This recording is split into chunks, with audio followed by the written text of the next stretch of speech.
pomaže Bog. Ja se zahvaljujem gospodinu Miljanu Ćeraniću i Udruženju Srbija se rodi što evo danas imam priliku da na ovom skupu govorim i da podržim ovu akciju. Ja se na svoj način kao endokrinolog već godinama zalažem za to, a sada ću vam objasniti na koji način. Dakle, ja sam endokrinolog, dijabetolog, osoba koja radi već 3 decenije prevenciju dijabetesa, gojaznost, metabolički sindrom i rešavam brojne hronične bolesti koje su udružene sa gojaznošću, a to je pre svega i šećerna bolest, ateroskleroza, masna jetra, depresija, karcinom, ali tu dolazi i seksualna disfunkcija i infertilitet. Znači, poslednjih godina veoma mnogo radimo na tome i mogu da kažem da je u pitanju ne samo ženski infertilitet, već i muški infertilitet. Znači, moramo se boriti da i kod muškaraca smanjimo gojaznost i da na taj način popravimo seksualnu funkciju, da popravimo spermatogram, broj spermatozoida i pokretljivost, a naši naučni rezultati su pokazali da kada dođe do smanjenja stomačne gojaznosti i obima struka za nekih 10 santimetara, mnogostruko se menja spermatogram. Tako da imamo brojne parove koji nisu imali decu, koji su išli na nekoliko vantelesnih oplodnji, a da se niko nije zapitao šta je zapravo sa tim mužem, da li je nešto do njega. To je ono što moramo u svakom trenutku da prepoznajemo i da tragamo.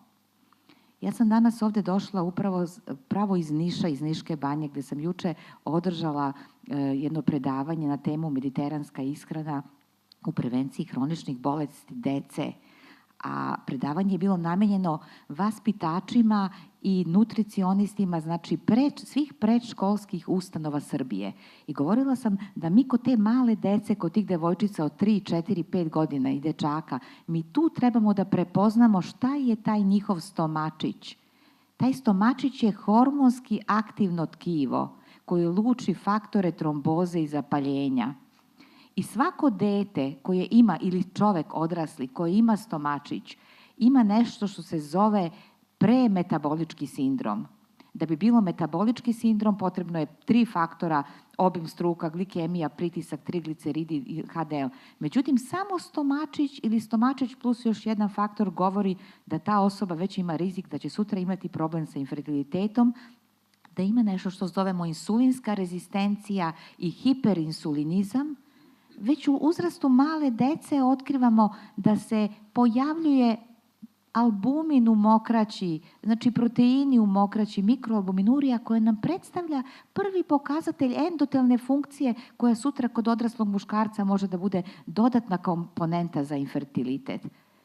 I ono što svakako viđamo zbog nepravilne ishrane naše, imamo svi, pa i deca, smanjenu antioksidantnu zaštitu, praćenu preko enzima koje smo radili godinama i upravo zato moramo da radimo na programu i ishrane i fizičke aktivnosti. A šta je to kod žena? Koja je to kategorija žena koje ja prepoznajem i kojima mogu da pomognem? To mogu da budu prvo gojazne žene koje imaju ovaj metabolički sindrom, a uz to imaju često i poremećaj glikoregulacije, poremećaj šećera, imaju blago povišen pritisak, imaju maljavost i imaju to što zovemo hiperinsulinizam. Jer šta je važno da shvatimo?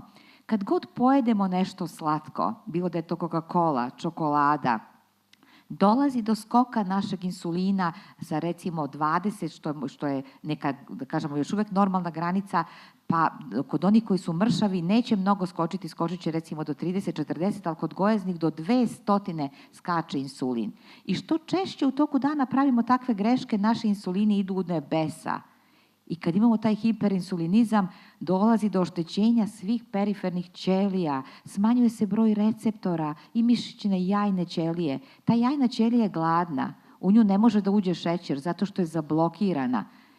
Šta je rezistencija? Pa to je otpornost te ćelije. Znači, svi njeni receptori, te njene bravice su zatvorene, insulin ne može da deluje, šećer ne može da uđe u ćeliju, žena nema ovulaciju. Ima neredovan ciklus, žena ne može da rodi. A znate li koliko nam malo treba? Mnogo. Verujte mi, moram da kažem, imam stranicu koja se zove Mediteranska ishrana, moje ime, profesorke Vesne Dimitrijević Srećković, koju prati nekoliko hiljada ljudi. gde upravo dajemo pozitivne rezultate. Svaku bebu rođenu u mojoj ordinaciji, ženu naravno koja to želi da prikaže svoje dete, mi slikamo i damo mali komentar. Jedan od komentara je recimo: prvorotka zatrudnela spontano u 44. godini van telesne oplodnje i rodila zdravo muško dete, a smanjila obim struka za 10 cm. Znači, tu je ta kategorija gojaznih sa policističnih. Ali često viđam sada i mršave devojke ili normalno uhranjene koje vole slatkiše. To su devojke, nisu to više devojke od 25 godina, 30.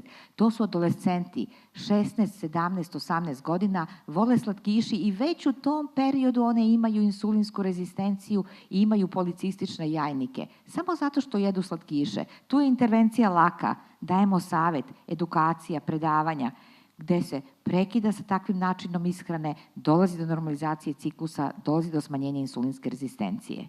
Šta je treća kategorija? To su nam anoreksija nervoza, mršave devojke, manekenke i još mršavije. Juče sam upoznala upravo jednu takvu koju zovem na pregled, ali ne dopirem do nje i ne mogu da je dozvati na pregled, iako nema ciklus već godinama. Znači, one gube ciklus. Gube ciklus i naravno kako tu možemo da razmišljamo o rađanju kada nema ciklusa. Kada nema dovoljno masnoća koje ne treba da unesu da bi imale supstrat iz kojih će da se izgrade njihovi hormoni. I četvrta kategorija jesu danas sve češće žene koje imaju nešto što zovemo skrivena smanjena funkcija štitaste žlezde, skrivena hipotireoza, latentna hipotireoza, koji imaju granično povišen taj TSH. Ranije mi ne bi ni obratili pažnju na taj TSH koji je recimo 5, ali sada znamo da moramo mi endokrinolozi da brižljivo smanjimo taj TSH između 1,5 i 2 i žena će nam spontano zatrudneti. Zamislite koliko je to mala intervencija. Znači, to je poruka koju mi moramo da kažemo sa ovog skupa, da ni jedna žena ne sme da razmišlja o trudnoći dok nije prekontrolisala svoj TSH, da vidi da li ima latentnu hipotireozu, da svaka žena mora da uradi D vitamin koja planira trudnoću, ali svaka druga, jer nam je nizak D vitamin ovde u Srbiji, ali svugde i u Evropi. A nedostatak D vitamina u trudnoći može da bude uzrok da se rodi dete sa psihičkom nekom bolešću i čak pominju sa šizofrenijom. Ovo su stvari koje mi ne smemo da krijemo. Znači, D vitamin moramo supstituisati i pratiti tokom trudnoće.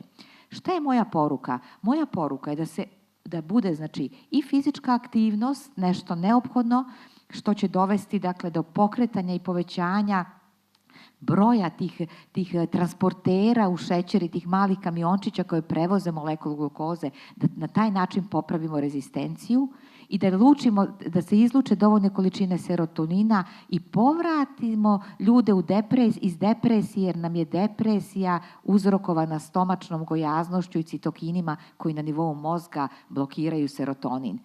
Znači, mi ćemo kretanjem da produkujemo veće količine serotonina, a smanjenjem stomačne gojaznosti da deblokiramo serotonin. I kao tako predlažem mediteransku ishranu kao nešto što radim već 30 godina, a to je obilje voća, pola kilograma voća, pola kilograma povrća, to su žitarice, mahunarke, integralni hlebovi ili hlebo celog zrna koji je još najbolji. Dakle, da to pospešimo, maslinovo ulje koje nam normalizuje i insulinsku rezistenciju i lipidni status i naravno da povećamo unos ribe. Naša srpska ishrana, znate šta je? Ona je na korak do mediteranske samo ako je dodamo maslinovo ulje i ako povećamo ribu. Ali dodajući maslinovo ulje i ribu mi sprečavamo infertilitet, jer upravo omega-3 kiseline masne iz ribe one smanjuju insulinsku rezistenciju, povećavaju insulinsku senzitivnost. I još kao treće, da smanjimo stres, da širimo ljubav, da volimo jedni druge, da praštamo jedni drugima, da ne osuđujemo. To je moja poruka sa ovog skupa. Hvala vam na pažnji.